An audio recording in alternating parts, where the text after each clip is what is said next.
মাতবর সাহেব, আপনি একটু দাঁড়ান, আপনার সাথে একটু কথা আছে। কি কথা কবি? আরে কি হয়েছে, ঘটনাটা খুলে কবি।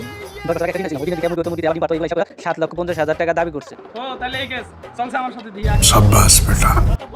এই দেখেন আমার বাড়িতে ঢুকতে দিচ্ছেন না। ঠিক আছে ঠিক। কি অবস্থা এসব সব? পরে বাড়িতে ঢুকতে দেন নাকি? কি হয়েছে? ওর কাছে টাকা পায় 7,50,000 টাকা না দিলে মারবো না, কি করবো?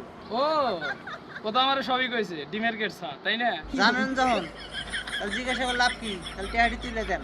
বুঝছি তো, তোর ডিমে বাচ্চা দিত, বাচ্চা থেকে ছাওয়াইতো, সাথে মুরগি হইতো, 10 বছর মেলা মুরগি হইতো, এগুলো বেশি 20 টাকা। এটাই দাবি করছস না?